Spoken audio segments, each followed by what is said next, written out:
Assalamualaikum warahmatullahi wabarakatuh. Kami dari kelompok 10 ingin mempresentasikan makalah kami yaitu tentang audit kecurangan. Sebelumnya, semoga teman-teman dan Bapak selalu sehat dan dalam lindungan Allah Subhanahu wa taala, dan jangan lupa selalu memakai masker. Nah, yang pembahasan kami itu ada 7. Yang pertama yaitu jenis-jenis kecurangan, yang kedua kondisi yang menyebabkan kecurangan, yang ketiga mengukur resiko kecurangan, yang keempat pengawasan tata kelola perusahaan untuk mengurangi resiko kecurangan, yang kelima menghadapi resiko kecurangan, yang keenam bagian-bagian resiko kecurangan, dan yang terakhir yaitu tanggung jawab ketika kecurangan telah terjadi. Baiklah, kita masuk dalam poin pertama yaitu jenis-jenis kecurangan yang akan saya bahas sendiri. Masuk dalam poin yang pertama yaitu jenis-jenis kecurangan. Sebelum kita memasuki jenis-jenis kecurangan, kecurangan didefinisikan sebagai salah saji dalam laporan keuangan yang dilakukan dengan sengaja. Yang pertama, kita masuk dengan kecurangan dalam laporan keuangan. Kecurangan dalam laporan keuangan merupakan salah saji atau penghapusan terhadap jumlah atau pengungkapan yang sengaja dilakukan dengan tujuan mengelabui para penggunanya. Sementara dalam sebagian besar kasus kecurangan dalam laporan keuangan melibatkan sebuah usaha untuk melebih sajikan pendapat. Yang kedua yaitu penyalahgunaan aset, di mana penyalahgunaan aset merupakan kecurangan yang melibatkan pencurian atas aset milik suatu entitas. Istilah penyalahgunaan seringkali digunakan untuk mengacu pada pencurian yang dilakukan oleh pegawai dan pihak-pihak internal lainnya di dalam suatu organisasi. Poin kedua yaitu kondisi yang menyebabkan kecurangan. Terdapat 3 kondisi yang menyebabkan terjadinya kecurangan dalam laporan keuangan dan penyalahgunaan aset. Yang pertama, intensif atau tekanan. Manajemen atau pegawai lainnya memiliki intensif atau tekanan untuk melakukan kecurangan. Yang kedua, kesempatan. Situasi yang memberikan kesempatan bagi manajemen atau pegawai itu dapat melakukan kecurangan. Yang ketiga, sikap atau rasionalisasi. Adanya suatu sikap atau karakter atau seperangkat nilai-nilai etika yang memungkinkan manajemen atau pegawai untuk melakukan tindakan yang tidak jujur, atau mereka berada dalam suatu lingkungan yang memberikan mereka tekanan yang cukup besar sehingga menyebabkan mereka membenarkan melakukan perilaku yang tidak jujur tersebut. Faktor-faktor resiko untuk kecurangan dalam laporan keuangan itu ada 3. Yang pertama, intensif atau tekanan. Sebuah intensif yang umum bagi perusahaan untuk memanipulasi laporan keuangannya adalah adanya penurunan dalam prospek keuangan perusahaan. Yang kedua, kesempatan. Meskipun laporan keuangan dari semua perusahaan potensial dapat terjadi manipulasi, risikonya menjadi lebih besar untuk perusahaan yang bergerak dalam industri. Yang ketiga, sikap atau rasionalisasi. Sikap manajemen puncak terhadap laporan keuangan merupakan faktor risiko penting dalam menilai kemungkinan adanya kecurangan dalam keuangan. Sedangkan faktor-faktor risiko untuk penyalahgunaan aset itu ada 3 juga, di mana intensif atau tekanannya. Tekanan keuangan merupakan intensif umum bagi pegawai yang menyalahgunakan aset. Yang kedua yaitu kesempatan. Kesempatan untuk melakukan pencurian ada pada semua perusahaan. Yang ketiga yaitu sikap atau rasionalisasi. Sikap manajemen terhadap pengendalian dan kode etik dapat menyebabkan para karyawan atau manajer membenarkan pencurian terhadap aset. Baiklah, saya Nur Aiza Ramli akan melanjutkan penjelasan makalah dari saudari Yulia. Yang ketiga yaitu mengukur risiko kecurangan. Auditor itu memiliki tanggung jawab untuk menghadapi risiko kecurangan dengan merencanakan dan menjalankan audit untuk mendapatkan keyakinan yang memadai bahwa salah saji material baik yang disebabkan oleh kesalahan atau kecurangan yang disengaja ataupun tidak disengaja itu dapat terdeteksi. Yang pertama itu adalah sifat skeptisme profesional, di mana dalam prakteknya menjaga skeptisme profesional itu dapat sangat sulit karena meskipun terdapat beberapa contoh kasus kecurangan dalam laporan keuangan tingkat tinggi, kecurangan material jarang terjadi dibandingkan dengan jumlah audit atau atas laporan keuangan yang dilakukan setiap tahun.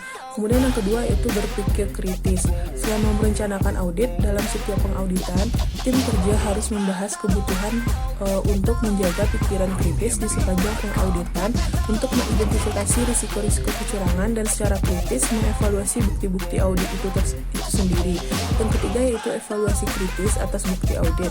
Seorang auditor itu harus berhati-hati untuk tidak membenarkan atau mengasumsikan suatu salah saji merupakan suatu insiden yang terpisah. Sebagai contoh, katakanlah auditor itu menemukan adanya penjualan di tahun berjalan yang seharusnya secara tepat diakui sebagai penjualan pada tahun berikutnya. Jadi auditor itu harus mengevaluasi alasan salah saji tersebut, kenapa bisa seperti itu gitu loh, dengan menentukan apakah hal tersebut disengaja atau tidak, dan mempertimbangkan apakah salah saji lainnya itu mungkin juga telah terjadi. Kemudian sumber-sumber informasi untuk mengukur risiko kecurangan. Yang pertama yaitu adanya komunikasi antar sesama tim audit. Jadi dalam PSA 70 mengharuskan tim audit itu untuk melakukan diskusi dengan sesama timnya untuk berbagi pemahaman dari anggota tim audit yang lebih berpengalaman. Yang kedua itu tanya jawab dengan manajemen perusahaan tersebut. Tanya jawab dengan manajemen ini dan pihak lainnya dalam perusahaan memberikan kesempatan bagi para pegawai untuk memberitahukan informasi yang mungkin tidak dapat dikomunikasikan dengan pihak lain. Selain itu, jawaban mereka terhadap pertanyaan-pertanyaan auditor seringkali membuka informasi atas kemungkinan adanya kecurangan. Kemudian yang ketiga yaitu adanya faktor-faktor risiko. Dalam PSA 70 mengharuskan auditor itu mengevaluasi apakah faktor-faktor risiko kecurangan itu mengindikasikan adanya insentif atau tekanan untuk melakukan kecurangan tersebut. Kemudian yang keempat yaitu ada prosedur analitis. Dalam PSA 70 mengharuskan auditor itu untuk melakukan prosedur analitis pada akun-akun pendapatan. Tujuannya adalah untuk mengidentifikasi hubungan-hubungan yang tidak biasa atau tidak sesuai dengan ekspektasi dalam akun-akun pendapatan yang mengindikasikan terjadinya kecurangan dalam laporan keuangan. Kemudian yaitu yang kelima ada informasi lainnya, yaitu auditor harus mempertimbangkan semua informasi yang telah mereka dapatkan dalam setiap fase atau bagian pengauditan ketika mereka mengukur risiko kecurangan tersebut. Kemudian yang keempat yaitu pengawasan tata kelola perusahaan untuk mengurangi risiko kecurangan. Untuk mencegah atau mengantisipasi dan mendeteksi kecurangan itu ada 3 elemen. Yang pertama yaitu budaya kejujuran dan etika yang bernilai tinggi. Cara yang paling efektif untuk mencegah kecurangan dan mengantisipasinya yaitu dengan menerapkan program-program dan pengendalian anti kecurangan yang berdasarkan pada nilai-nilai utama yang dianut oleh perusahaan tersebut.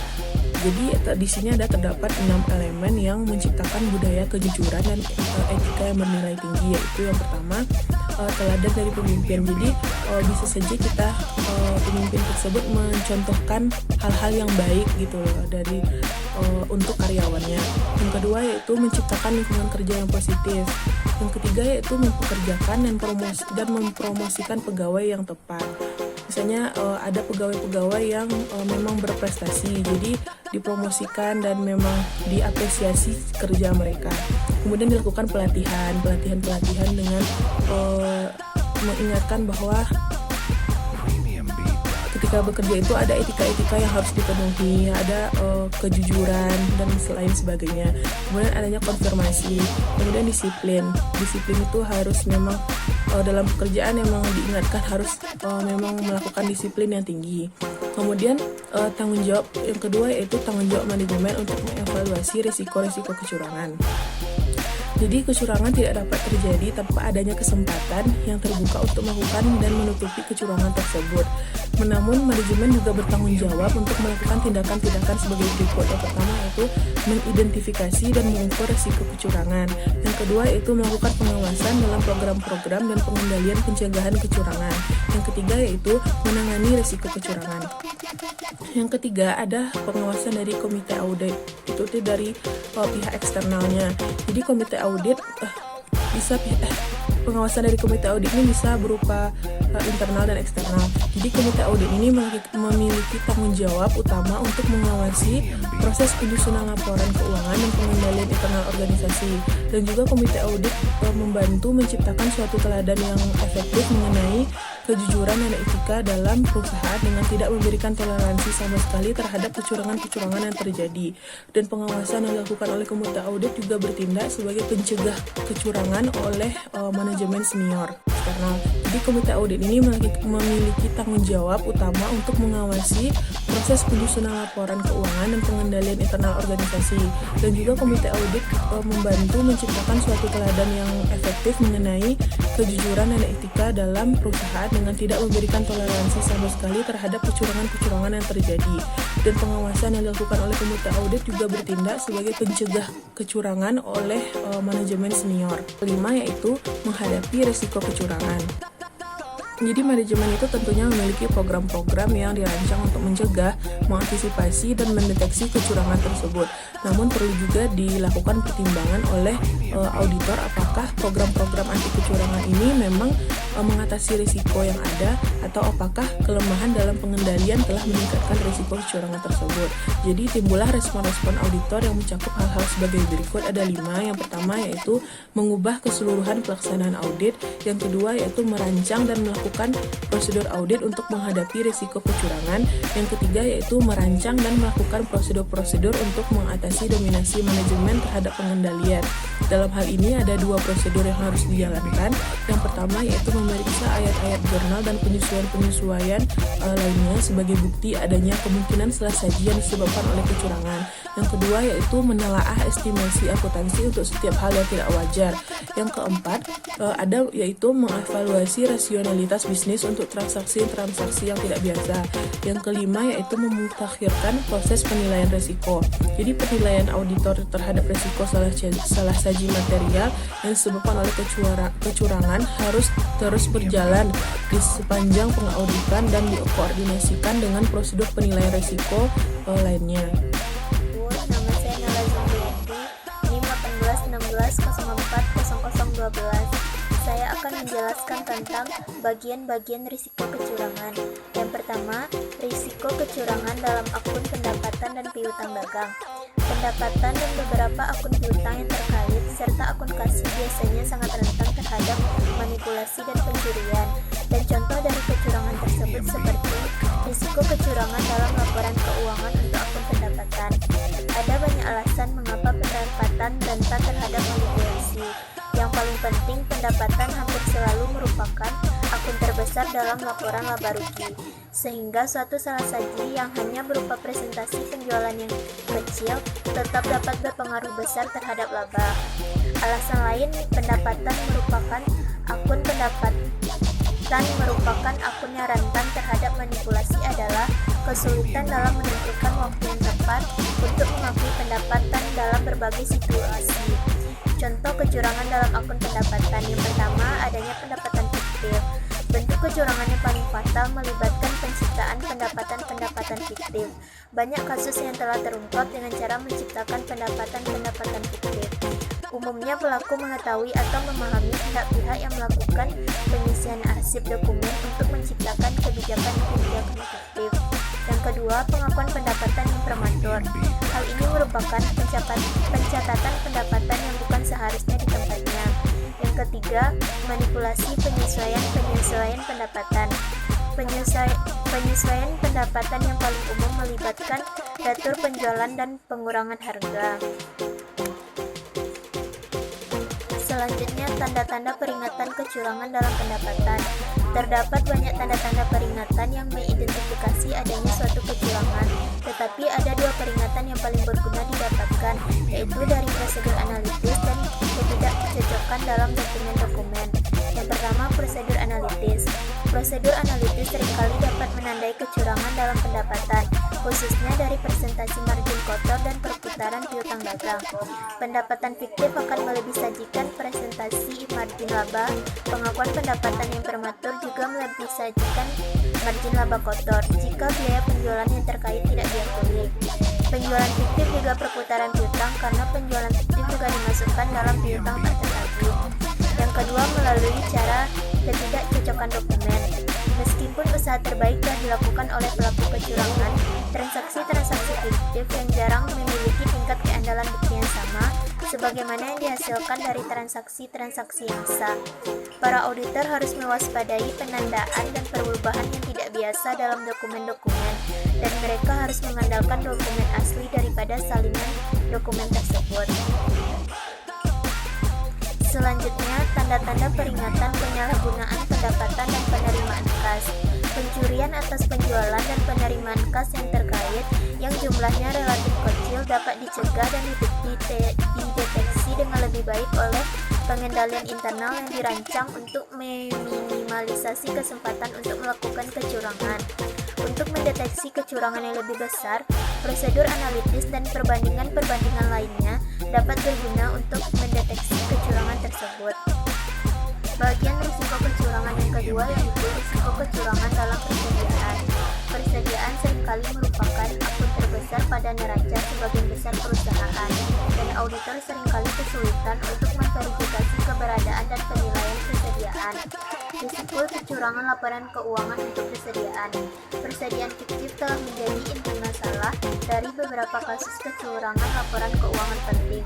Banyak perusahaan besar yang memiliki persediaan yang beragam dan dalam jumlah yang sangat banyak terletak di beberapa lokasi yang berbeda, yang membuat perusahaan relatif lebih mudah untuk menambah persediaan fiktif dalam pencatatan akuntansi.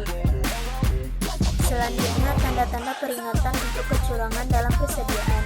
Prosedur analitis, khususnya presentasi margin laba kotor dan perputaran persediaan seringkali membantu dalam mengungkap kecurangan dalam persediaan. Persediaan fiktif akan mengurangi sajikan beban pokok penjualan dan melebih sajikan presentasi margin kotor. Persediaan fiktif juga akan menurunkan perputaran persediaan. Yang ketiga yaitu risiko kecurangan pada akun pembelian. Kasus-kasus kecurangan dalam laporan keuangan yang melibatkan utang dagang relatif umum meskipun lebih jarang terjadi dibandingkan dengan kecurangan yang melibatkan persediaan atau piutang dagang. Pengurangan sajian utang dagang yang disengaja umumnya mengakibatkan kurang saji dalam pembelian dan beban pokok penjualan serta lebih saji dalam laba bersih. Selanjutnya yaitu risiko kecurangan laporan keuangan untuk akun piutang dagang. Perusahaan-perusahaan dapat terlibat dalam usaha-usaha yang disengaja untuk mengurai sajikan utang dagang dan melebih sajikan laba. Hal tersebut dapat dicapai dengan tidak mencatat utang dagang hingga periode berikutnya atau dengan mencatat pengurangan fiktif dalam utang dagang. Selanjutnya, penyalahgunaan dalam siklus pelaporan dan pembayaran. Kecurangan yang paling umum dalam bagian perolehan adalah bagi sang pelaku untuk mengeluarkan pembayaran kepada pemasok fiktif dan menyimpan kas di rekening fiktif. Kecurangan semacam itu dapat dicegah dengan membuat pembayaran hanya dilakukan pada pemasok resmi dan memeriksa dokumentasi yang mendukung pembelian tersebut dengan seksama. Yang keempat, bagian-bagian risiko kecurangan lainnya terdiri dari yang pertama untuk aset tetap. Aset tetap sebuah akun neraca yang besar bagi banyak perusahaan, seringkali berdasarkan pada penilaian yang ditentukan secara subjektif. Akibatnya, aset tetap dapat menjadi target manipulasi, khususnya bagi perusahaan-perusahaan yang tidak memiliki persediaan atau piutang yang material. Yang kedua, beban gaji. Gaji biasanya bagian dari risiko yang signifikan pada kecurangan dalam laporan keuangan. Meski demikian, perusahaan dapat mengurangi sajikan persediaan dan laba bersih dengan mencatat biaya upah karyawan yang berlebihan dalam persediaan. Selanjutnya, tanggung jawab ketika kecurangan dicurigai telah terjadi. Ada beberapa cara. Yang pertama, merespon salah saji yang mungkin disebabkan oleh kecurangan. Sepanjang pengauditan, auditor terus-menerus mengevaluasi apakah bukti-bukti yang didapatkan dan pengamatan-pengamatan lainnya mengindikasikan adanya salah saji material yang disebabkan oleh kecurangan. Semua salah saji yang ditemukan auditor selama melakukan audit harus diidentifikasi ada tidaknya indikasi kecurangan. Yang kedua yaitu melalui jenis teknik-teknik wawancara. Wawancara dapat membantu mengidentifikasi masalah-masalah yang dihilangkan dari dokumentasi atau konfirmasi. Yang ketiga, melalui tanya jawab informal. Auditor melakukan tanya jawab informal untuk mendapatkan informasi mengenai fakta-fakta dan rincian yang tidak didapatkan auditor. Yang keempat, melalui tanya jawab evaluasi. Seorang auditor juga menggunakan tanya jawab untuk mengevaluasi apakah informasi yang telah ia dapatkan sudah tepat, akurat, ataupun benar. Yang kelima, tanya jawab interrogatif. Kategori tanya jawab ini digunakan ketika auditor ingin mencari tanggapan dari subjek yang ia wawancarai mengenai pengetahuannya atas suatu kejadian atau kondisi. Yang keenam, mengevaluasi respon tanya jawab. Agar tanya jawab menjadi efektif, seorang auditor harus memiliki keterampilan dalam mendengarkan dan mengevaluasi jawaban dari pertanyaan-pertanyaan. Yang ketujuh, teknik mendengarkan. Sangat penting bagi auditor untuk menggunakan keterampilan mendengarkan secara efektif di sepanjang proses wawancara.